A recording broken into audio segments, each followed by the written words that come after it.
Vivimos constantemente preocupados por cosas que no tienen por qué suceder, o que incluso a veces ni siquiera sucedieron, pero nuestro cerebro las interpretó así.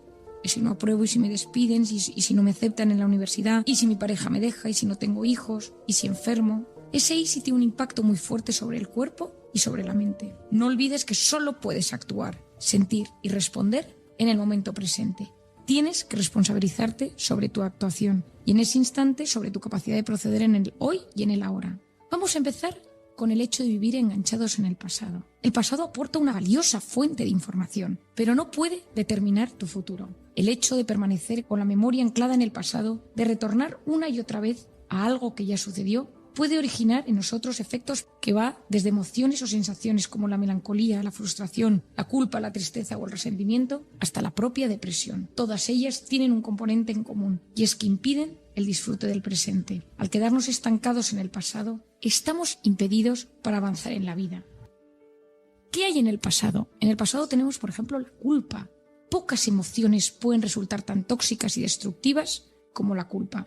Consiste en sentir que uno no ha actuado correctamente o que no ha cumplido con las expectativas que había generado, decepcionando así a otras personas o a uno mismo. El origen de la culpa puede tener diferentes causas: el nivel de exigencia o autoexigencia. De hecho, la culpa tiene varios focos. El primero es que puede originarse dentro de ti. En este caso, traes a tu mente siempre un fallo o una decepción. Tu punto de mira está en ti, en tus limitaciones y en tus errores. Te tratas con desprecio, con una dureza terrible que te impide avanzar y ver lo positivo. O puede surgir del exterior, cuando tu entorno te recuerda o te apunta con el dedo acusador. En la infancia debería darte vergüenza. Si haces esto pones triste a papá. O en la edad adulta, deberías haber estudiado económicas, no tendrías que haberte casado con tal, no deberías haber entrado en este negocio, tenías que haberlo visto venir. Cuidado. Tanto las voces interiores como las exteriores pueden resultar igual de perjudiciales para la mente y para el cuerpo. La culpa hunde, no permite avanzar. En algunos sentimientos de culpa pueden conducir a estados de ánimo severos. Cuando la culpa tenga una base real, a veces sí que hemos cometido errores graves, intenta que ese pasado erróneo sea un impulso para mejorar, aprender y superar esa caída. En las personalidades perfeccionistas que buscan estar en todas partes de la mejor manera posible, y es imposible. Gran parte de los problemas que tenemos es que buscamos ser pluscuamperfectas en el trabajo, a nivel físico, a nivel ejercicio, como parejas, a nivel cultural, estar pendiente de todos los temas que suceden, y eso es imposible. Cuando uno acepta que no puede estar en todas las facetas de su vida en un 10 sobre 10, y que habrá veces que haya cosas en un 6, en un 7, en un 5, no hay que bajar del 5. Y ciertas cosas es mejor que no bajen del 7. Pero no hay que obsesionarse con llegar siempre al 10, porque si no surge esa culpa tan molesta y tan destructiva en nuestro interior. ¿Cómo podemos apaciguar ese sentimiento de culpa? Te voy a dar unos tips que pueden ayudarte. Lo primero, fíjate y toma nota de las principales culpas que te asaltan a la mente a lo largo del día o de la semana. Observa cuáles son los sucesos de tu vida que te afectan más. Acepta que quizá te juzgas con demasiada dureza en algunos asuntos. Esa mujer perfeccionista, ese hombre un poco más rígido. Cuidado con algunos tipos de personalidad que nos llevan a exigirnos con demasiada dureza. 2. Puntúalas de 0 a 5. Gracias a tus anotaciones te darás cuenta de que puedes acotar de forma precisa tu percepción de la culpabilidad. 3. Observa ese evento de tu pasado que te atormenta como si estuvieras sentado en un tren, viendo esa escena de tu vida pasar ante ti. Date cuenta que ya no hay forma de influir en ella. La culpa no ayuda, no te hace crecer, no te quita la pena, no te quita la angustia o la desesperanza. No es constructiva. Es solo una emoción tóxica que te impide avanzar y que hay que procesar y destruir. 4. Vuelve a tu presente con esta pregunta un poco arriesgada. ¿Qué me estoy perdiendo de mi presente por vivir enganchado en la culpa? Te sorprenderás. Cosas buenas están sucediendo en tu entorno seguro y no eres capaz de percibirlas. 5. Aprende a quererte. Para estar bien en la vida lo más necesario es estar bien con uno mismo. Las personas que se asientan en la culpa no logran visualizar sus fortalezas y sus talentos. Perciben que todo cae constantemente en ellos por sus limitaciones o por sus defectos. Su percepción está distorsionada. 6. Cuidado con el victimismo. La culpa es una rampa deslizante que acaba en muchas ocasiones en el victimismo. Comportamiento neurótico y tóxico que entorpece tu visión de la vida y tu manera de relacionarte con los demás. 7. Busca cosas en ti que te agraden. Existen, pero en ocasiones tu estado de ánimo, tus anclajes en el pasado te lo impiden ver. Seguro que dentro de ti existen aptitudes que pueden ser un impulso para crecer en positivo, aunque disgusten a otros. Ahí está tu mayor reto, despegarte de la opinión y del juicio de los demás. Esto es uno de mis retos y mis metas, conseguir que la persona que tengo delante sea capaz de creer en él o en ella misma, que sea capaz de ver alguna aptitud que tenía escondida o apagada y que con eso reactive su autoestima y la capacidad de quererse y de aceptarse. Y finalmente, fija tus valores. La culpa lleva que muchas veces nuestro sistema de creencias se tambalee. Uno no sabe ni por qué cree ni qué cree. ¿Qué rige tu vida? Piensa si no estás siendo muy duro contigo mismo por algo impuesto desde fuera o por exigencias de las que te has ido cargando a lo largo de la vida. Estas culpas de la maternidad, a nivel profesional, debería haber ganado más dinero, debería vivir en una casa mejor, no debería haberme casado con esta persona, no debería haber tenido hijos con esta otra, debería haber estudiado esta carrera, no debería haberle dicho esto a mi jefe el otro día. Claro que cometemos errores a lo largo de nuestro día o de lo largo de la semana. El tema es que seamos capaces de perdonarnos y, por supuesto, de pedir perdón si en alguna de estas ocasiones esto influye a otras personas. Finalmente, hay un tema que me encanta, que ayuda mucho en las heridas del pasado, que ayuda mucho a salir del pasado, y es el perdón. El perdón es un acto de amor, una actitud superior ante los demás y ante la vida. Perdonar es dar un bien tras recibir un daño. Es una forma especial de entrega y eleva al ser humano. No soy una ingenua, no ignoro la dificultad de perdonar determinadas conductas. No es lo mismo excusar tras ser herido de forma insignificante que hacer a otra sufrir de forma importante y realmente dañina. El desprecio, la agresión injustificada, la humillación, la traición, la infidelidad, la crítica contumaz pueden generar niveles de sufrimiento tales que resulte muy difícil, o no decir casi imposible, de superación. En Camboya escuché las historias más aterradoras y escalofriantes de mi vida. Anotaba en libretas lo que llegaba a mis oídos y en alguna ocasión al releerlas he acabado con lágrimas en los ojos. No olvidemos que el drama y el trauma que a unos aplasta y destruye, a otros los fortifica, los regenera, dotándoles de mayor capacidad de amor. La capacidad del perdón es exclusiva de la víctima, no depende del arrepentimiento y de quien provocó la ofensa. El perdón libera de cargas y ayuda a seguir adelante, aunque la causa sea terrible. Aunque el que la provocó no se arrepienta, en mi experiencia clínica siempre compensa. El perdón es un trampolín, un puente seguro para la liberación del dolor.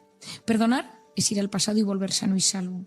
Si no perdonamos, si no somos capaces de purificarnos, podemos quedarnos anclados en el rencor, el odio y la revancha. En la revancha decido que quiero devolver la ofensa al otro, quiero que sufra y que le sucedan cosas negativas.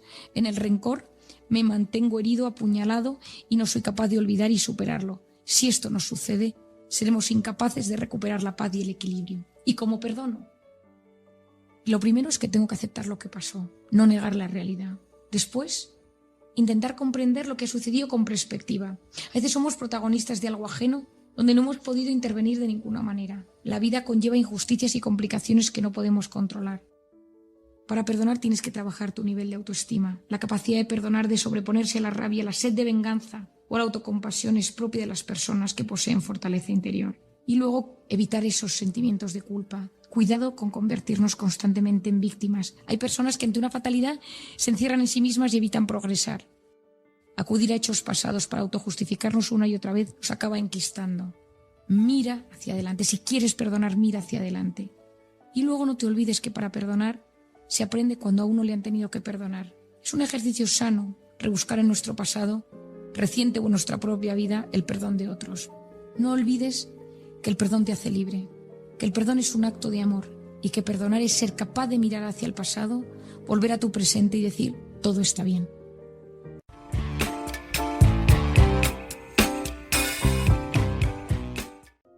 Se abre un paréntesis de vacaciones para los más afortunados y es tiempo de planes. Y hay quien de repente se pone a hacerlos y no tiene con quién. Y entonces estas circunstancias te remueven por dentro. Y entonces este tiempo de compañía y de sociabilidad se convierte en un tiempo de soledad. Especialmente para muchos mayores puede ser un momento duro. Y dice Marian Rojas Estapé que merece la pena echar un vistazo al cerebro en esta circunstancia. La pregunta de hoy es ¿qué pasa en el cerebro cuando nos sentimos solos? Marian Rojas, muy buenos días. Buenos días, Cristina. Qué tema me sacas hoy, pero bueno, era un tema que quería yo también incidir en ello desde hace tiempo. Bueno, es que quizá una de mis mayores preocupaciones que tengo yo ahora mismo es este tema de la soledad.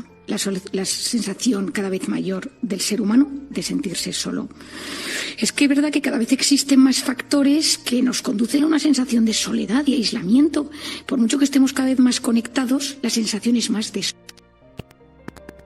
Porque las redes sociales, estás pero no estás, el tema de pues hay pocos hijos, la gente que es muy mayor y muy sola, se rompen muchísimas parejas, hay un distanciamiento, luego la pandemia que ha hecho los estragos que ya conocemos.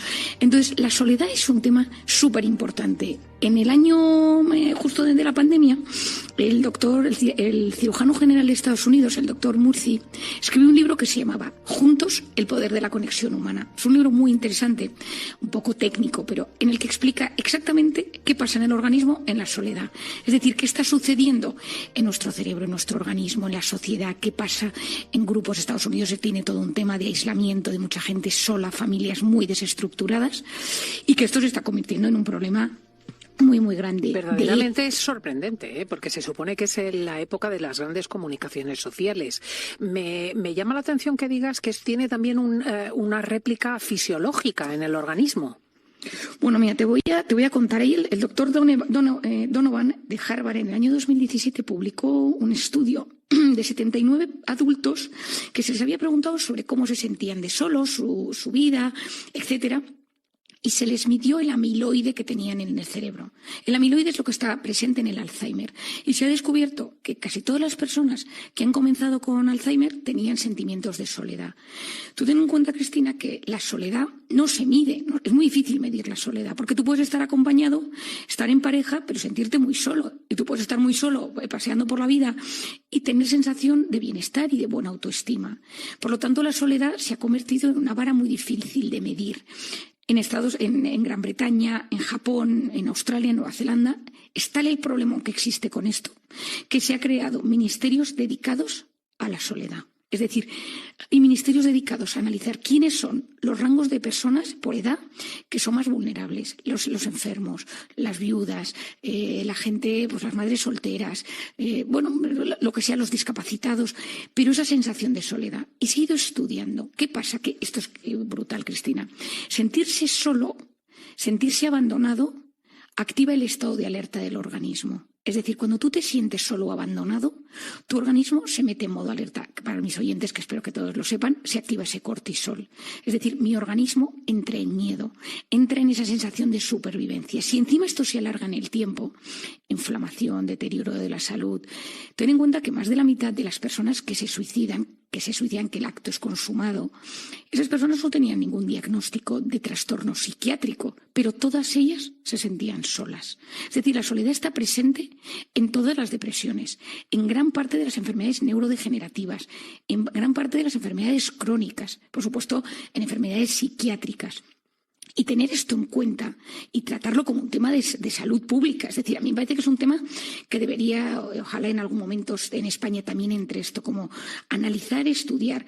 En Estados Unidos, el doctor Murthy en su libro dice que él lo llama hambre de compañía. Mi padre en consulta lo llama el síndrome de la vida vacía, ¿no? Es decir, que son las personas que vienen a la consulta que están mal, pero que lo que te das cuenta es que se han quedado profundamente solos o tienen una sensación brutal de aislamiento. No conectan con la pareja, con los padres, con la familia, en el trabajo.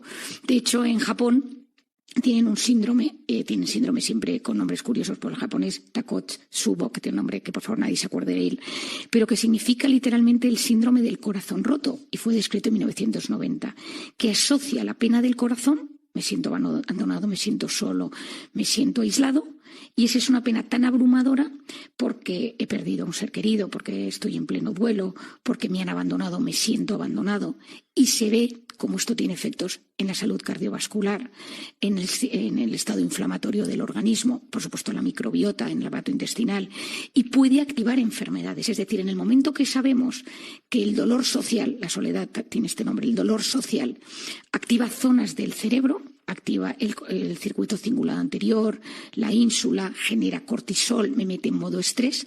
Si eso se mantiene en el tiempo, activo síntomas o enfermedades físicas y psicológicas. Y esto tenemos que saberlo, Cristina. Entonces, seguro que algún oyente está pensando, pues yo me siento solo o me he sentido solo en etapas de la vida. Claro, yo tengo ahí dos preguntas. Una, bueno, casi una corroboración, porque esto significa que el síndrome del corazón roto, sobre el que hay literatura, hay cuentos, ¿no?, de personas que han perdido al amor de su vida, etcétera, existe. Quiero decir que uno puede llegar a enfermar y a morir por esto. Entiendo. Sí. O sea, es decir, sentir ese desgarro emocional porque perdemos sensación de pertenencia a la pareja, a la familia, a la sociedad, al grupo donde yo estaba, esto tiene un impacto desgarrador en nuestro organismo, en nuestra psicología, en nuestras emociones, pero también en nuestro cuerpo. Y esto está muy descrito, Cristina, sí. Claro, y lo otro sería si esto responde a una objetividad o puede ser una cuestión absolutamente subjetiva. Quiero decir, cuando tú te encuentras con un paciente así, tienes que indagar porque no le quieren o sencillamente él se lo imagina. Bueno, muchas veces la soledad está detrás de muchos trastornos que vemos. Es decir, hay gente que viene a hablarte que tiene un problema de lo que sea, una crisis de pareja, unos que tal, y de repente de fondo lo que subyace, o adicciones, por ejemplo, Cristina, las adicciones al final vienen a rellenar un vacío, y muchas veces ese vacío es un vacío físico, de decir que estoy solo. Estoy pensando en una persona que vi la semana pasada que tiene una adicción a las compras de forma compulsiva, y bueno, yo trabajo muchísimo esa adicción y tal, y hace un año, de repente un día hablándole, digo, tú estás rellenando un vacío porque estás solo, y se me echó a llorar. Me dijo, bueno, yo tengo mucha gente a mi alrededor, pero me siento profundamente solo desde que pasó esto en mi vida, ¿no? Y entonces, o llenas ese vacío, esa soledad, o el espíritu humano tiende a buscar sustitutos, y esos sustitutos a veces son muy autodestructivos, Cristina, porque ¿qué buscas? Sentir. Y cuando buscas sentir esas sensaciones a veces no son las adecuadas. No son las adecuadas en el sentido que tú puedes elegir comida, que no es que no sea la adecuada, pero que eso te puede llevar a grandes enfermedades, pues obesidad, pues problemas de azúcar, pues los dientes, caries, pienso, ¿no? Dependiendo de lo que sea. Pero claro, esa soledad, el cerebro está muy incómodo en la soledad. Y busca esas vías de escape. A mí me preocupa mucho, por ejemplo, los ancianos. En un mundo tan modernizado, los ancianos están completamente desintegrados, están muy solos. El otro día estoy pasando por un supermercado y entré a comprar un pescado porque vi que estaba en descuento, y entonces de repente veo a unos señores que piden, y entonces dice, hay que apuntarse, bajarse la aplicación del supermercado, pedir no sé qué, bueno, una historia, ¿no? Yo ya me fui y dije, bueno, ya no me da la vida para bajarme ahora la aplicación. La aplicación del supermercado. La aplicación sí, una especie de barrio que tiene una especie de aplicación, no sé qué. Y entonces de repente, claro, el señor mayor decía, es que yo no sé hacerlo. Y le decía, pues entonces, claro, y tú tenías que ver la cara de sensación. Me dio una pena el señor. Le dije, yo le acompaño a otro supermercado a comprar un pescado más sencillo, ¿no? Le digo, pero bueno, ellos habían activado esto, todos chicos, joder, una cosa estas de startups y tal, que me parece estupendo, pero la gente mayor se siente muy sola, porque se da cuenta que tú estás hablando con tu hijo, tu nieto, estás en un supermercado, todo el mundo está mirando el móvil, y sabemos hoy en día esto, bueno, tú sabes que hoy le hemos puesto nombre a todo, ningún foneo, que es ignorar a alguien mientras miras el móvil, que esto le hemos puesto los psiquiatras y psicólogos, le ponemos nombre a todo. Uh-huh. Y en el año 2016, una profesora de Estados Unidos, Naomi Eisenberger, hizo un estudio en el que dijo, oye, vamos a intentar que toda esta gente que se siente tan sola, vamos a intentar que haga cosas por los demás. Vamos a ver qué pasa en su cerebro para poner a esta gente. De hecho, yo utilizo mucho en terapia el voluntariado. Gente que se siente muy sola, que de repente o se apunte a algo, cantar en grupo, actividades, pues el club de lectura, tema de cine, cineforum, cosas, actividades, ir a la montaña, salir en bici, donde te sientes con gente o hacer y voluntariado. De hecho, se ha visto que en el año 2017 un estudio que se publicó que un grupo de viudas que hacían voluntariado y viudas que no lo hacían, y si vio sus niveles en sangre, sus parámetros inflamatorios, su estado de ánimo. Entonces yo pienso que cuando te sientes solo, salir de ti mismo y buscar algo que hacer, al menos palía momentáneamente esa sensación de soledad. ¿Y estas viudas examinadas daban parámetros distintos según realizasen o no estas actividades? Sí. Es decir, es que eso es una cosa que me parece brutal. De hecho, hay estudios que se ha visto en madres con síndrome de Down que se sienten acompañadas y que se sienten solas, y como son hasta sus telómeros, los menos son los capuchones de los cromosomas. Es un estudio que fue muy potente en su momento, y de hecho la que lo llevó a cabo ganó el premio Nobel. Esos capuchones de los cromosomas, que se llaman telómeros, eran más largos en las mujeres con hijos de síndrome de Down, que se sentían acompañadas, que aquellas que se sentían están solas. Es decir, la sensación de soledad tiene un enorme impacto en nuestro sistema inmune. Entonces, tener una enfermedad, que te den un diagnóstico de una enfermedad y tragártelo y comértelo solo y no contárselo a nadie, e ir solo a los tratamientos, no tiene el mismo impacto en el organismo que si tienes una persona que te ayuda, que te acompañe, sea tu hermano, tu padre, un amigo, y que sientes que formas parte de algo. Es que esa sensación de compañía tiene una capacidad de aliviar el cerebro de forma muy, muy potente. Pues qué cosas descubrimos en el diván de Marianne. Vamos a ver si estas vacaciones son acompañadas de un modo o de otro para todos nuestros oyentes, y a los que sientan soledad les recomendamos estos consejos de Marianne. Muchísimas gracias, amiga.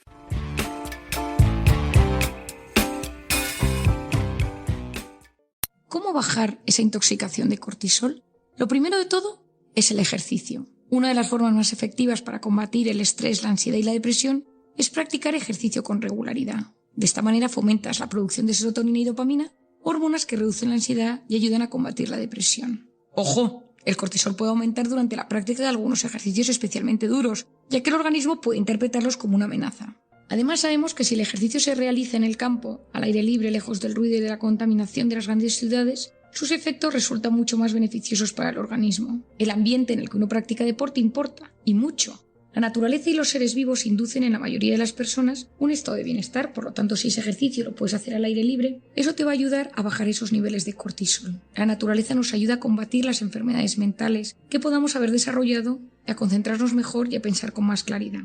El ejercicio ayuda a manejar y equilibrar el hipocampo. Cuando te sientes alterado, tu hipocampo disminuye de tamaño y la amígdala reacciona de forma más desorganizada. Cuando haces ejercicio, generas la BDNF, el factor neurotrófico derivado del cerebro, que te ayuda a potenciar el hipocampo y a mejorar tu memoria, tu rendimiento cognitivo y tu concentración. El segundo punto clave para bajar el cortisol es aprender a identificar a las personas tóxicas. Aprende a gestionar a las personas que te suben el cortisol.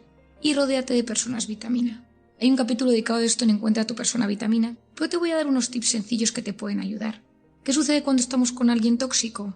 Que uno se dice, me siento mal cuando estoy con él o con ella, me incomoda, saca lo peor de mí. Cualquiera que sea el tema de conversación, sus comentarios, aunque sutiles, siempre destilan algo de desprecio. No sé si es cosa mía, si veo fantasmas donde no los hay, no sé si son celos o envidia, me siento vulnerable a su lado. Me gustaría separarme de él o de ella, pero no sé cómo hacerlo. Es decir, a todos nosotros nos ha sucedido en alguna ocasión que alguien nos ha intoxicado de cortisol solo con pensar con él o ella. Puede ser tu pareja, tu madre, un jefe, un compañero de trabajo, un cuñado, un vecino, un amigo. En esa persona, en su comportamiento, en su presencia o en su forma de relacionarse, nos altera y nos quita la paz. Los hay de todo tipo. Los inestables, los celosos, los paranoicos, los inmaduros, los neuróticos, los que juzgan, los que...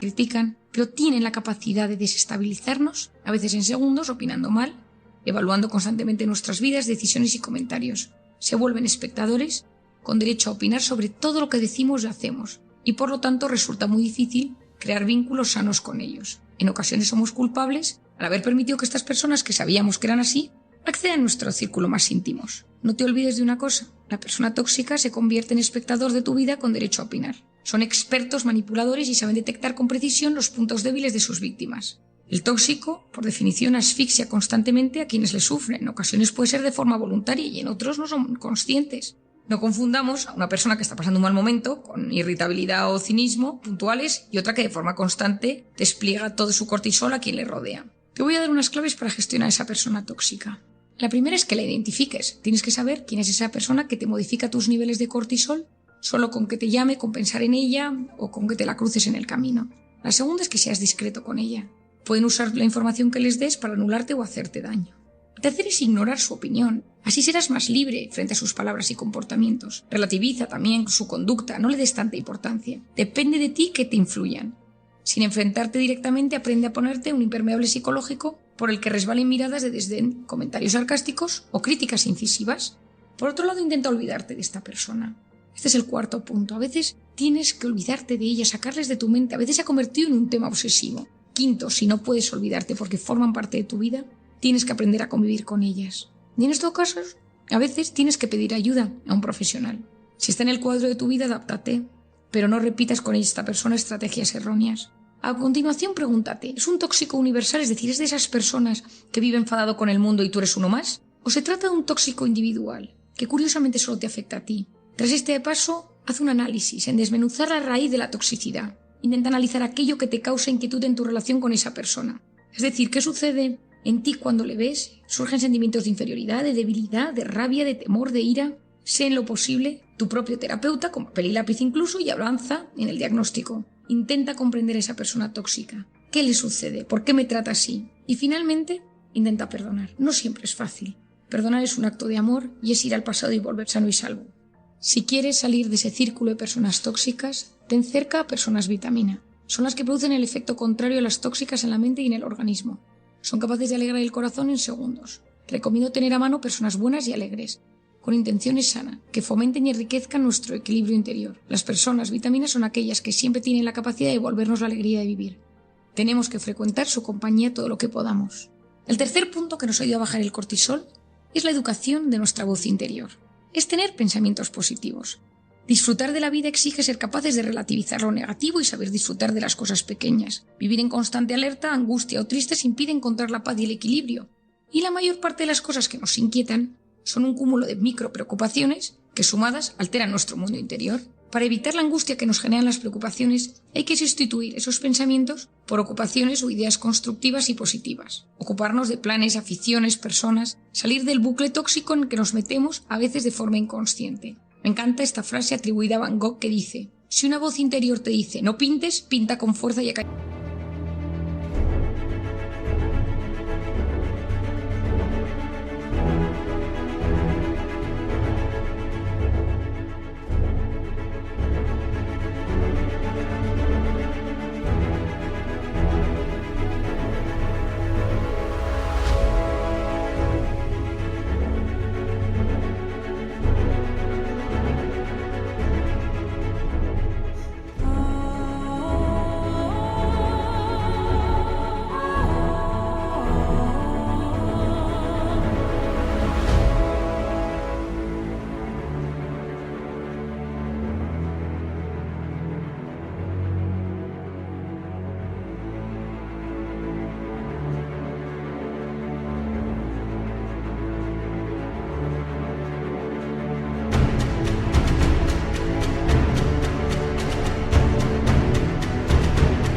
Esa voz. ¿Existe una voz interior? Es la voz que comenta todo lo que hacemos. Ese ruido mental a veces nos bloquea y nos hace mucho daño. Nuestra voz interior tiene que ayudar a sacar nuestra mejor versión. Cuidado con el autoboicot que nos lleva a fracasar antes de haber empezado algo. En psicoterapia yo trabajo mucho este tema.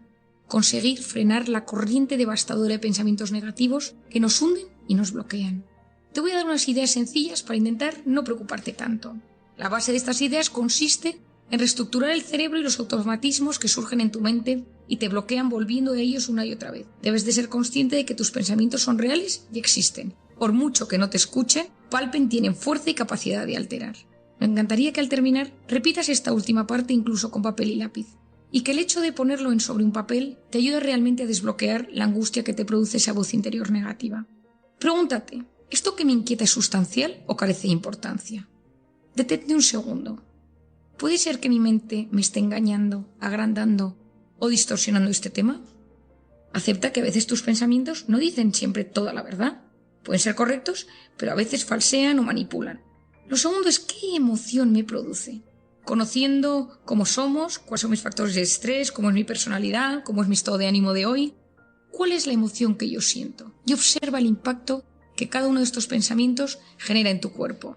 Toma conciencia de cómo puede influir en tu organismo un pensamiento tóxico dañino: taquicardia, sudoración, dolor de cabeza, molestias gastrointestinales, contracturas musculares. Importante, no traduzcas automáticamente cada pensamiento en palabras.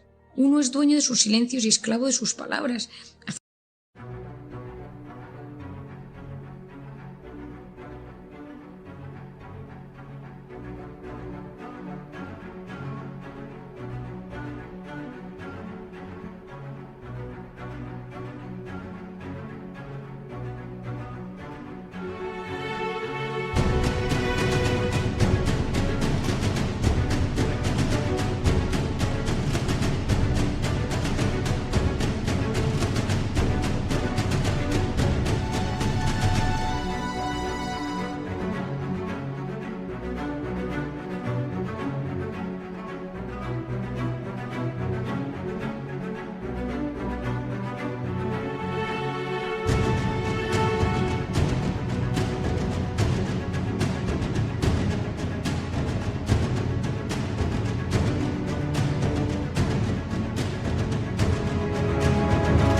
Una pausa y pondera lo que vas a decir y sus consecuencias antes de expresarte. Y luego hazte una pregunta: ¿he sido capaz de salir de esto que me preocupa o de algo similar en otros momentos? ¿Cuál fue el primer paso para salir de este bucle? Y a continuación, ten cuidado, no presupongas lo que los demás piensan de ti. Estoy seguro de que este piensa de mí, estoy seguro de que este va a decir. Tus sospechas pueden ser infundadas, no prejuzgues, que eso seguro que te altera. Háblate en positivo, di algo sobre ti que sea cierto y que te ayude a crecer en seguridad. Siente esa emoción positiva, permite que llegue a tu cuerpo aportando bienestar. Agárrate al presente, a tu capacidad de actuar en el hoy y en el ahora. Y ten visión de futuro. Decide si esta es una batalla en la que compensa que te desgastes tantísimo. Si este pensamiento tóxico es el pensamiento en el que quieres estar metido en los próximos meses, que te acorte los telómeros, que te suba el cortisol o que te inflame. Relativiza, plantéate si lo que ahora parece decisivo tendrá importancia dentro de un año. No actúes ni respondas de golpe si tienes pensamientos automáticos negativos. Espera y date una oportunidad. Sé capaz de cambiar tu lenguaje sustituyendo, por ejemplo, problema por desafío o error por segunda oportunidad. Emplea palabras que acerquen al optimismo. La manera en la que te hablas tiene un impacto muy importante en cómo tus células se sienten. Busca lo positivo de cada situación. Cualquier circunstancia puede verse en clave de problema o en clave de solución. Y cuando estés en un momento de bucle mental, escribe el torbellino de pensamientos en un papel y refútalos. Si, por ejemplo, pones: mi cuñada me odia, mi padre es agresivo conmigo, y luego empieza a redactar por qué te sientes así. Te sorprenderás. Hoy en día sabemos el impacto que tiene la escritura en desarticular pensamientos negativos. El siguiente punto fundamental que nos ayuda es la meditación o el mindfulness.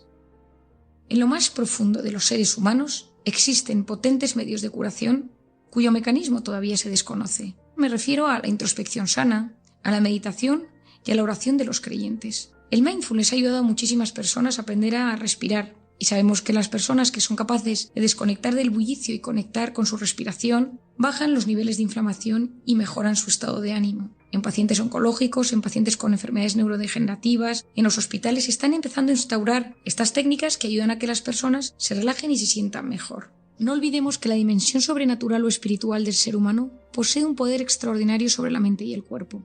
En mi caso particular, después de observar miles de pacientes a lo largo de mi vida, no puedo negar que existe una parte espiritual, una parte trascendental que el ser humano necesita cubrir de alguna manera. Si en esa parte trascendental la cubrimos con cosas materiales, con sensaciones o gratificaciones instantáneas, el vacío es mucho mayor. En las personas que viven su fe, sea la que sea, con fidelidad y paz, esto se traduce, según algunos estudios, en menor estrés. Esto se debe a múltiples causas, pero podemos intuir que el tener un sentido en la vida, una comunidad de apoyo, propósitos y metas, y la oración-meditación como mecanismo para lidiar contra los problemas y dificultades, contribuye al tan ansiado equilibrio interior. Hace unos años trabajé en Londres en el departamento de psiquiatría del King's College y colaboré con muchos investigadores y aprendí mucho. Fue una experiencia inolvidable. Recuerdo al profesor Andrea Danese, que se encontraba en plena fase de investigación sobre la relación entre meditación y la salud física, en concreto sobre la inflamación. Recuerdo preguntarle un día, almorzando en el comedor del hospital, si los efectos eran similares en la meditación budista, en el mindfulness, en la oración de los cristianos y de los judíos. La respuesta fue clara: sí, siempre y cuando se realicen bajo estos dos elementos: aceptación y abandono. Me explicó que el problema de muchas personas es que acuden, por ejemplo, a la oración y algunas técnicas meditativas desde la angustia, exigiendo, implorando, y que en esos casos más que aliviar genera mayor intranquilidad. Invertir un poco de tiempo en meditación o en mindfulness nos puede ayudar muchísimo para mejorar la atención y la concentración, la capacidad de aprender cosas nuevas y la creatividad. Practicar el mindfulness supone ejercitar el cerebro, del mismo modo que practicar un deporte se ejercitan los músculos. La oración añade un componente fundamental. En el caso del mindfulness, la clave radica en soltar pensamientos tóxicos, asociándole una plena conciencia de los sentidos del hoy y del ahora. Cuando existe una visión espiritual de la existencia, la oración suma las ventajas del mindfulness a la fe de un ser superior, Dios, y la íntima confianza de que todo lo que nos sucede tiene un sentido. Hoy en día sabemos, tras varios estudios, entre ellos el del Dr. David Black, profesor de medicina de la escuela de Keck en Southern California, que ha publicado muchos estudios acerca del mindfulness en nuestra salud. Uno de sus hallazgos fue que existen efectos interesantes del mindfulness en el sistema inmune. Existe una reducción importante de los marcadores específicos de la inflamación. Ya conocemos los efectos nocivos de esta. Mejora el número de linfocitos T CD4, que son como los generales del sistema inmune, y sube la actividad de la telomerasa alargando los telómeros. Son un inicio de los estudios, pero son muy alentadores. Y finalmente, para bajar esos niveles de cortisol, la alimentación. En alimentación tenemos diferentes alimentos que nos pueden ayudar a bajar la inflamación. El omega 3 es una manera muy sana de potenciar el estado de ánimo y la capacidad cognitiva. Hay 6 tipos de ácidos grasos omega 3, pero los que nos interesan son el EPA y el DHA. Nos concentramos en estos dos. El EPA es precursor de algunos eicosanoides. Son moléculas de carácter lipídico y posee funciones importantes inflamatorias e inmunológicas. Este ácido graso puede obtenerse a través de la ingesta de pescados, salmón, sardina, atún, arenque, nueces. En medicina interna este ácido graso se emplea como hipolipemiante, es decir, para disminuir los niveles de lípidos. El DHA se encuentra en los aceites de pescados y también en algunas algas. En realidad, en el origen se encuentran estas algas, pero se alimentan de ella los peces y poco a poco se van concentrando en su paso por la cadena alimentaria. Se concentra en el cerebro, en la retina y en las células reproductoras. Las neuronas y la sustancia gris del cerebro están compuestas de gran cantidad de grasa, por lo que este componente es clave para su desarrollo y función adecuada. El cerebro precisa de un nivel adecuado de DHA para su desarrollo óptimo. En caso contrario, nos encontramos ante un déficit en la neurogénesis y en el metabolismo de los neurotransmisores. Por lo tanto, el omega 3 posee una importante función antiinflamatoria. Hay alimentos que solo con tomarlos nos inflaman. La CRI, la comida rápida inflamatoria, que están compuestos a veces de grasas, hidratos de carbono, altos componentes en sal, y todo ello nos inflama y nos deteriora nuestra manera de relacionarnos con los demás y nuestro equilibrio interior. Una buena dieta inflamatoria en momentos malos nos puede ayudar a sentirnos mejor, a mejorar el estado de ánimo y a bajar esos niveles de cortisol que tanto nos perjudican.